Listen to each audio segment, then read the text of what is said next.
বান্দা, আমি আল্লাহর কাছে একমাত্র মনোনীত ধর্মের নাম কি? আরো জোরে বলেন, আরো বড় করে বলেন। ইসলাম একমাত্র আল্লাহর কাছে মনোনীত ধর্ম। যুবক ভাইয়েরা আমার, আল্লাহ রাব্বুল আলামিন বলেছেন, ইয়া আইয়ুহাল্লাযীনা আমানু দুখুলু ফিস-সিলমি কাফা। বন্ধুগণ, আল্লাহ বলছেন, হে ঈমানদারগণ, তোমরা ইসলামের মধ্যে প্রবেশ করো পরিপূর্ণভাবে। আপনি মুখে মুখে ইসলামও বলবেন, ভিতরে আবার মুনাফিকি থাকবে। এটার নাম আসল মুসলমানিত্ব নয়।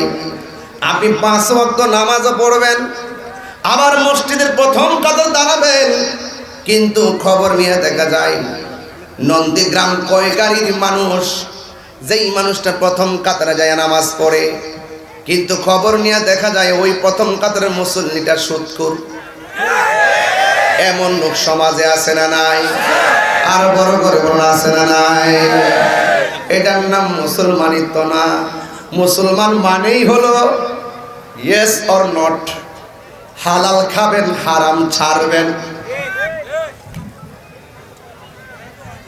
এখন নাই না? আচ্ছা আচ্ছা, আপনারা যেমনি বলবেন এমনি আছে। মারহাবা জোরে বলেন। বাবা যান, আবার হাত তোলেন। কষ্ট দিব, তাহির হুজুর কষ্ট দেয় অনেক, এরপরে তাহির হুজুরকে বগুড়ার মানুষ ভালোবাসে। কথা বলেন ঠিক না? একটু হাত তুলছেন তো, বিসমিল্লাহ করে একটু পকেটে হাত দেন। আবার অন্য জনের পকেটে যেন ভুলেও না যায়, এটা একটু খেয়াল রাখবেন। কেমন? যান যান, সাবধান। এটা ইবাদতের জায়গা, মহব্বতের জায়গা। কথা বলেন ঠিক কিনা? একটু দয়া করে, আমি প্রথম যা বলছিলাম আপনারা সব রেডি রাখেন। আমাদের ছেলেরা ব্যাগ নিয়ে আসবে, আসলে ইনশাল্লাহ আপনারা দিয়ে দিবেন। এর মধ্যে আমার সাথে একটা গজল পড়বেন, পারবেন না ইনশাল্লাহ? সঙ্গীতটা পারবেন তো ইনশাল্লাহ? সবাই আমার সাথে বলেন। কি কোনটা বলবো বলেন? আপনারা দেখবো করে কি চলে, কোনটা চলবে? সবই চলে না? যান, একটু ব্যাগ নিয়ে যান, ব্যাগ নিয়ে যান।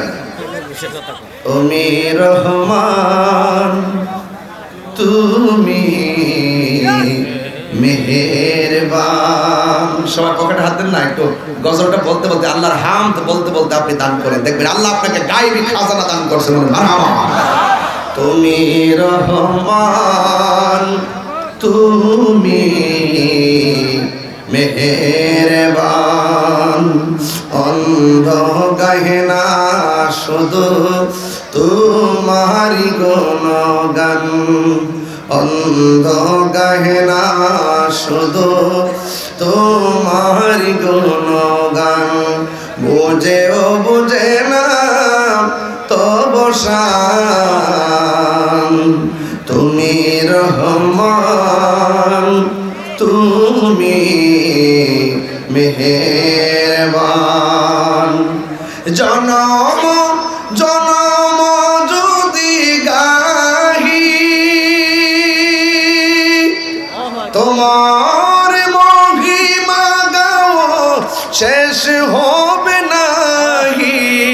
ঠিক কিনা? জনম জনম যদি গাহি তোমার মহিমা গাওয়া, শেষ হবে নাহি। দয়া করো, মায়া করো, দয়া করো, মায়া করো, ওরে দয়াবান, তুমি রহমান, তুমি মেহেরবান। সবাই বলেন না, তুমি রহমান, তুমি মেহেরবান, অন্ধ গাহেনা শুধু তোমার গুণগান, অন্ধ গাহেনা শুধু তোমার গুণগান, বুঝেও বুঝে না তবু শান, তুমি রহমান, তুমি মেহেরবান। কখনো তো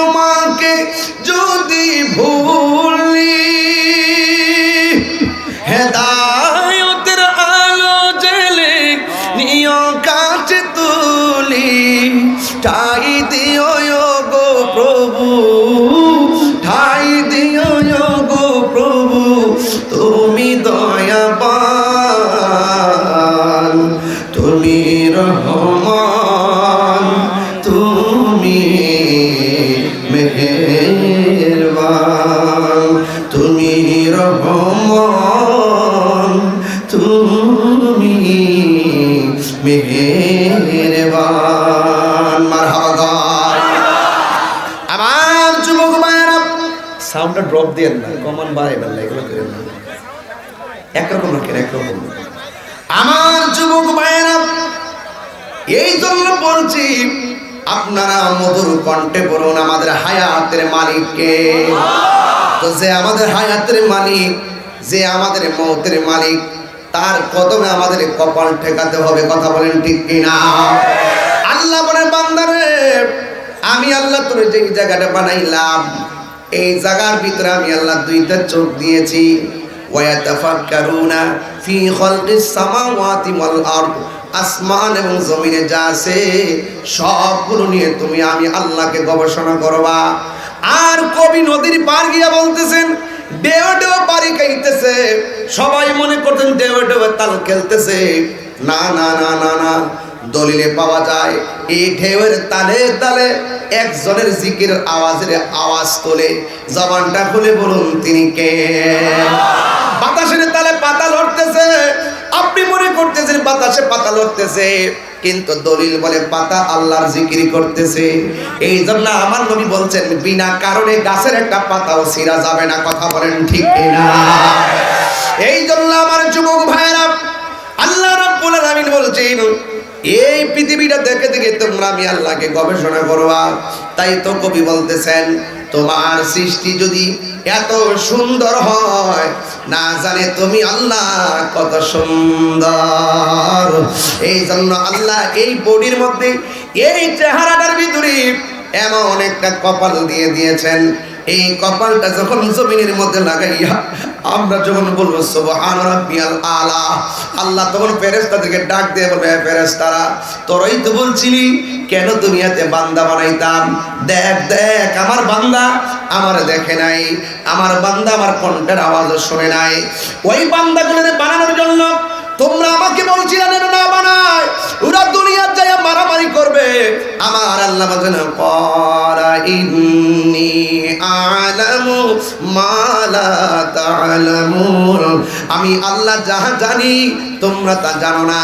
দেখো দেখো এই বান্দাগুলো আরামের ঘুম হারাম কইরা দিয়া বিছানার ডিল মাইরা ফালাইয়া আমি আল্লাহরে না দেখা কেমন ভাবে কপালটা জমিনের মধ্যে ঠেকাইয়া দিয়েছে। তোরা সবাই সাক্ষী থাক, আমি আল্লাহ তাদের জীবনের গুনাহগুলো মাফ করে দিলাম। গুনাহ মাফের মালিক কে? গুনাহ মাফের মালিক কে? বাবা সাউন্ডটা ড্রপ দে কেন? ড্রপটা দেওয়ায় না, আমার গলা ভেঙে যাচ্ছে। রাত্র আজকে আপনাদের বগুড়া থেকে প্রোগ্রাম আছে, কোন জায়গায় যেন? গাবতলীতে। মারহাবা বলেন। কষ্ট হচ্ছে না তো আপনাদের? আমার আজ বসতে কি অসুবিধা হচ্ছে? আমি একদম ফাউন্ডেশন থেকে শুরু করছি, দেখবেন লাস্টে একটা সিলেবাস দিয়ে যাবো। এই সিলেবাসের উপরে জীবন গড়তে পারলেই ইহকালে মঙ্গল পরকালে মঙ্গল ইনশাআল্লাহ। আল্লাহ পাক যেন সর্বপ্রথম আমাকে আমল করার তৌফিক দান করে, আমিন বলেন। যুবক ভাইরা, আগে আল্লাহকে নিয়ে কথা বলছি। এই জন্য আল্লাহ রাব্বুল আলামিন কপালটা দিয়েছেন সেজদা দেওয়ার জন্য। এই জন্য আহলুস সুন্নাত ওয়াল জামাতের আকীদা হলো আল্লাহ ছাড়া কাউকে সেজদা করা যাবে না, আল্লাহ ছাড়া কাহার কাছে মাথা নত করা যাবে না। কথা বলেন ঠিক কিনা? এই কথাগুলো বেশি বেশি প্রচার করবেন। কোন জায়গার মাজারে কোন বেটা গাঞ্জা খাইছে, কোন মাজারে কোন বেটা শরীয়ত বহির্ভূত কাজ করছে, হিটা টেগাই না লাগাই দেন তাহিরের উপরে। আমি এই দুঃখটা রাখার জায়গা আজকে বগুড়াতে ভাই কিনে দীক্ষা যাই, যে মাজারের ভিতরে যায় গাঞ্জা খাইছে, যেই ব্যক্তি মাজারের শরীয়ত বহির্ভূত কাজ করছে, আমরা তারে দইরা বান্দা পুলিশের কাছে দিয়ে দিব। তাই বলে কি মাজার ভাঙ্গা যাবে? খুব মনোযোগ দিয়ে, এগুলো কিন্তু উস্কানি, এগুলোতে পা দিবেন না। এই দেশে ইসলাম আনছেন আল্লাহর ওলিগণ। কথা বলেন না কেন? এই যে কথাগুলো বলতেছি এগুলো আমরা ওলি আল্লাহর পর্যায়ক্রমে পাইছি। আপনারা জানেন না নুরানি কায়দা বের হওয়ার আগে আরেকটা কায়দা ছিল, ওই কায়দার নাম ছিল কাওয়াইদে বাগদাদি। বাংলাদেশের কায়দাতে বাগদাদের নাম থাকবে কেন? ওই আরবের লোকগুলো বাগদাদ হইয়া তরিকতের পীর মাসে বলে এই দেশে আইসা মসজিদ বানাবার আগে খানকা বানাইছে, খানকা বানায় 40 মাইল দৈর্ঘ্য দিয়ে একটা মসজিদ বানাইছে। এরা মুসাফিরের বিধান কান্ত কথা বলেন, ঠিক না বেঠিক? এইভাবে তারা আইসা বাংলাদেশে ইসলাম প্রচার করছে। এই জন্য কাওয়াইদে বাগদাদি নামটা ছিল। এই দেশে ইসলাম এনেছেন আল্লাহর ওলিগণ, কথা বলেন ঠিক কিনা? আল্লাহর ওলিদের মাজার হলো একটা চেতনার জায়গা। এখানে আমরা সেজদা করতে যাই না, এখানে আমরা জিয়ারত করতে যাই। যদি কেউ সেজদা করতে চায় না শিরক হবে, কথা বলেন ঠিক কিনা? নারে তাকবীর, নারে রিসালাত, ওলি আউলিয়া যেখানে, ওলি আউলিয়া যেখানে। এই জন্য আজকে আল্লাহকে দিয়ে শুরু করছি। এখানেই তো সমস্যার সৃষ্টি হয়। অনেকে বলে যে তাহিরিরা শাহজালালকে যে আল্লাহ মনে করে না। আউযুবিল্লাহ মিনাশ তাহিরিরা ওয়াজের ভিতরে আল্লাহ জিকির নাম বাদ দিয়া এমুক বাবা হেমুক বাবার জিকির করে। আচ্ছা এমুক বাবা হেমুক বাবার নাম কি জিকির? এটা কথা হইলো? আপনি আমার নাম নিয়েছেন এজন্য কি আমার এখানে কি স্লোগান দিছে? নারে তাকবীর। কি দিছে? কার স্লোগান দিছি? নারে রিসালাত। কার স্লোগান দিছি? এরপরে বলতে তাহিরি সাহেবের আগমন। তো এখানে আল্লাহর স্লোগান দিল, নবীর স্লোগান দিল, আবার আমার স্লোগান মারি দিছে। তাহিরি সাহেবের আগমন এটা কি শিরক হয়ে যাবো গা? এটা এক একটা ক্লাস। আমি যখন আল্লাহর জিকির করবো এটা আল্লাহর জিকিরের দিকে হবে। আমি যখন নবীর শান গাবো এটা নবীর দিকে যাবে। আমি যখন মুর্শিদের শান গাবো এটা মুর্শিদের দিকে যাবে। আমি যখন মা বাবার কথা এটা মা বাবার দিকে যাবে। আমরা মুর্শিদকে তো আল্লাহ মনে করি না, আমরা তো মুর্শিদকে নবী মনে করি, নবীকে আল্লাহ মনে করি না। কথা বল ঠিক কি না? তা আমরা তাল পাকান কেন? এগুলো আই ডোন্ট লাইক দিস। আমি পছন্দ করি না। আমার কথা আপনি জেনে সত্য গোপন করছেন, এগুলো অনেক হয়েছে, আর হওয়ার দরকার নাই। হয়তো আমাকে বোঝায় আপনার দলে নেন, নাহলে আপনি বুঝছে আমাদের দলে আসেন। এর চাইতে সুন্দর কথা বগুড়াতে আর হতে পারে না। এই যে এখানে আসছি, কে কোন দল করেন, কে কি কোন দল করেন আমি কি এটা খবর নিছি? কে কে কৌমি, কে জামাত, কে শিবির, কে বিএনপি, কে জাতীয় পার্টি, কে আওয়ামী লীগ, কে কোন দল করে আমি কি এরকম কিছু ভেবে দাওয়াত নিয়েছি? আমি জানি যে আমার ব্রাহ্মণবাড়িয়ার কোরআন যেটা, বগুড়ার কোরআনও সেটা। আমি যেই নবীর কথা বলি বগুড়া সেই নবীর কথা বলে। আমার কথা যদি শরীয়ত সম্মত হয়, দলিল সম্মত হয়, বিশ্বের যে কোনো জায়গায় মানতে বাধ্য। তাকবীর, নারে রিসালাত, আহলে সুন্নাত ওয়াল জামাত জিন্দাবাদ, পীর মুফতি গিয়াসউদ্দিন তাহিরি হুজুর জিন্দাবাদ। সকলে বলেন আল্লাহু আকবার। এখন সবাই মোটামুটি মাঠটা পরিপূর্ণ। বলুন সাজদা পাওয়ার মালিক কে? আল্লাহ। আরো জোরে, আরো বড় করে। এই জন্য আমরা মাজারে জিয়ারত করি, মসজিদে ইবাদত করি, ঠিক কি না বলেন? জিয়ারত করা সুন্নাত। জিয়ারত করা কি সুন্নাত? নবী নিজেও করেছেন, আমরাও করি। মারহাবা কোন আমার যুবক ভাইরা। এই গেল আমিনু বিল্লাহ, আল্লাহর উপরে ঈমান আনতে হবে। এরপরে বলছো ওয়া রাসূলিহি, নবীর উপরে ঈমান আনা লাগবে। ওয়াল কিতাবিল্লাযী নাযালা আলা রাসূলিহি। স্টেপটা মনে রাখবেন, একদম স্টেপ মনে রাখবেন, কোনো ডান বাম যাবেন না। আবার বলবেন না যে দলিলের বাইরে কথা বলছে, লাইনটা মনে রাখবেন শুধু। এতক্ষণ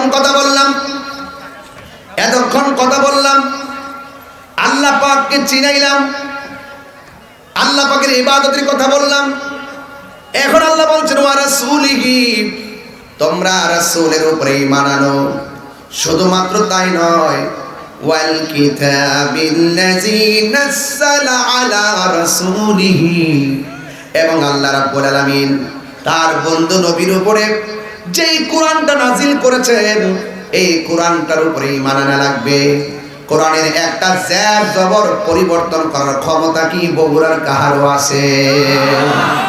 আমি আজ থেকে 5 বছর আগে বলেছি, যারা কোরআনের বিরুদ্ধে কথা বলে তোমরা ধ্বংস হয়ে যাবে। কোরআন ছিল, কোরআন আছে, কোরআন থাকবে। কথা বলেন ঠিক কিনা? এই জন্য আল্লাহ বলছেন নবীর উপরে যেই কোরআনটা নাজিল হয়েছে, এই কোরআনটার উপরে ঈমান আনা লাগবে।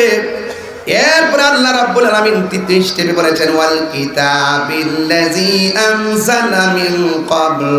আল্লাহ রাব্বুল আলামিন বলেন নবীদের পূর্বে যত নবীগণ এসেছেন সব নবীদের উপরে যে কিতাব নাজিল হয়েছে ওইগুলোর উপর ঈমান আনা লাগবে। ওয়া মাইয়াকফুর বিল্লাহ, যারা আমার আল্লাহকে অস্বীকার করবে। এই তো শুরু হয়ে গেছে, এতক্ষণ পজিটিভ এখন নেগেটিভ। ওয়া মাইয়াকফুর বিল্লাহ, যারা আল্লাহকে অস্বীকার করবে, ওয়া মালাইকাতিহি, এবং যারা ফেরেশতাদেরকে অস্বীকার করবে, ওয়া কুতুবিহি, আসমানি কিতাবগুলোকে অস্বীকার করবে, ওয়া রাসূলিহি, এবং আল্লাহর রাসূলকে যারা অস্বীকার করবে, ওয়াল ইয়াউমিল আখিরি, এবং যারা আখিরাতকে অস্বীকার করবে, ফাকাদ দাল্লা দালালাম বাঈদা, ওই সমস্ত মানুষগুলো ঘোর অন্ধকার আর ভ্রান্তির মধ্যে ডুবে যাবে। ওরা এমন একটা জায়গায় যাবে যে জায়গার নাম হলো জাহান্নাম। কথা বলেন ঠিক কিনা? এখন বগুড়ার মানুষ বলেন, আমরা কি জান্নাত চাই না জাহান্নাম চাই? এই জন্য আল্লাহ রাব্বুল আলামিন বলে দিয়েছেন, তিলকা হুদুদুল্লাহ, আল্লাহকে মানতে হবে, যা নিষেধ করেছেন তা থেকে দূরে থাকা লাগবে। এটাই হলো আমার আল্লাহর সীমারেখা। আল্লাহর সীমারেখা কি?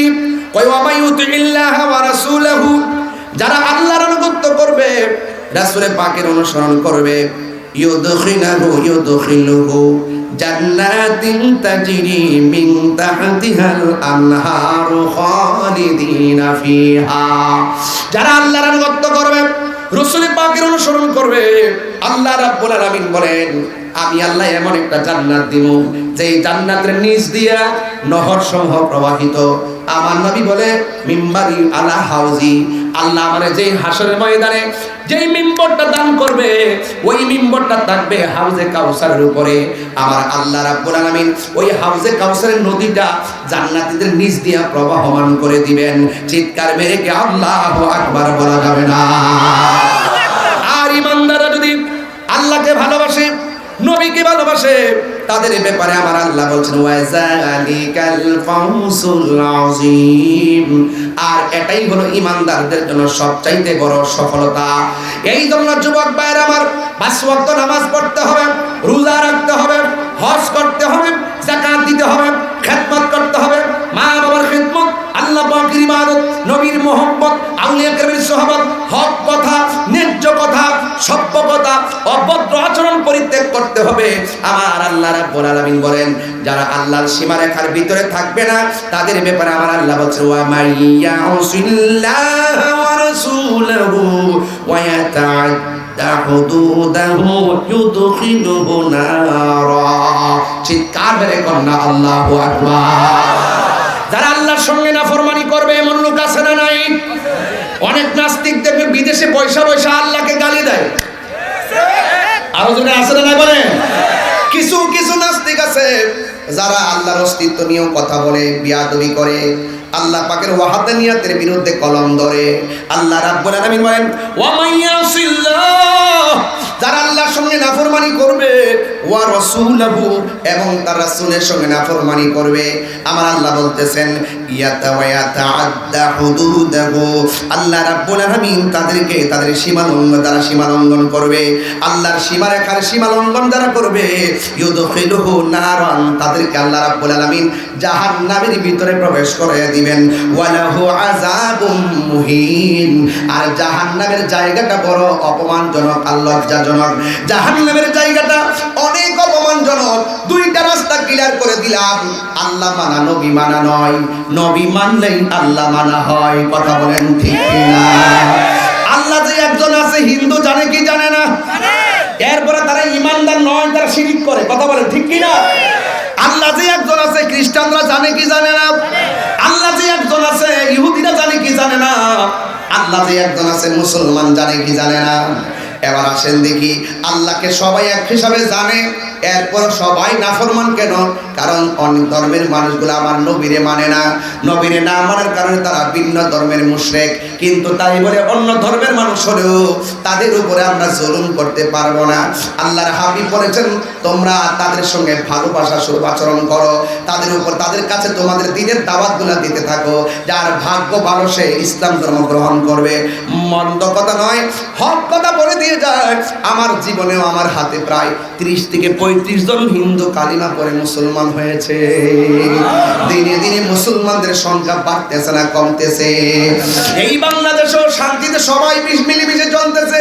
কিছু কিছু মানুষ আমাদের সম্প্রীতি নষ্ট করার জন্য বিভিন্ন ধরনের রাষ্ট্রের বিরুদ্ধে ষড়যন্ত্র করতেছে, স্বাধীনতার সার্বভৌমত্ব নিয়ে ষড়যন্ত্র করতেছে।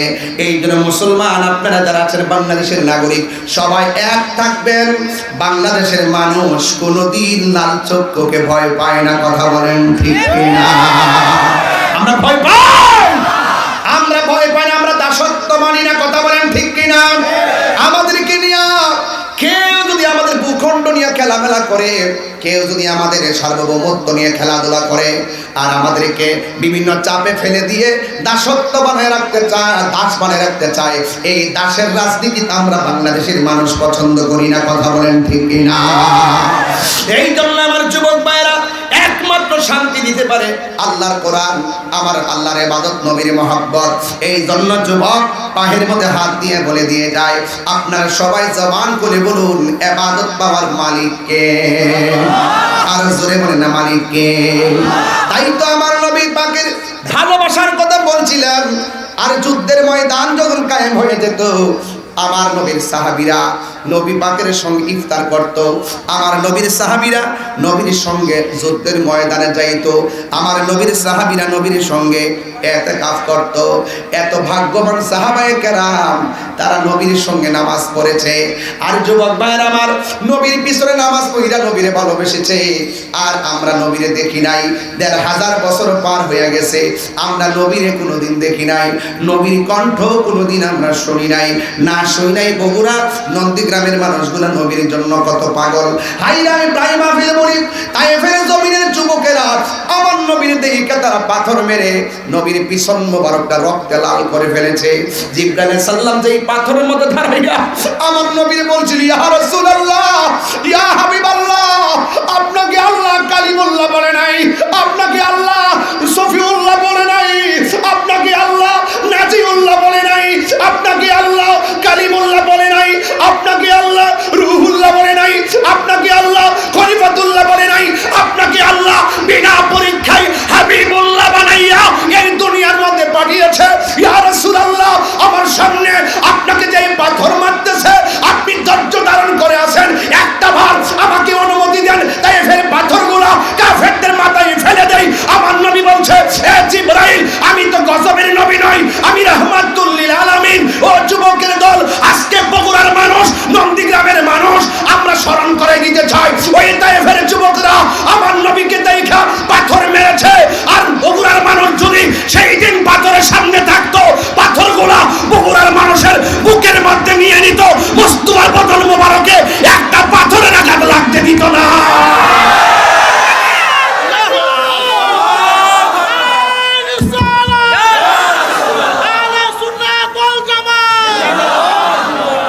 আল্লাহু আকবার বলেন। এটা হলো মানা। নবীর পক্ষে যারা থাকে তাদের বিরুদ্ধে যদি কেউ ষড়যন্ত্র করে সেটাও আমরা রুখে দিব। কথা বলেন ঠিক কিনা? আজকে বগুড়ার মানুষ শান্তিপ্রিয় ভাবে ওয়াজ শুনতেছেন, নবীরে দেখেন নাই, নবীর কথা শুনে পাগল। এদের কথাই রাসূল বলছেন, এমন একটা সময় আসবে, ও সাহাবারা, তোমরা তো আমাকে দেখে পাগল হয়েছো, এমন একটা সময় আসবে আমার উম্মত আমাকে দেখবে না, কিন্তু আমার নাম শুনে পাগল হয়ে যাবে।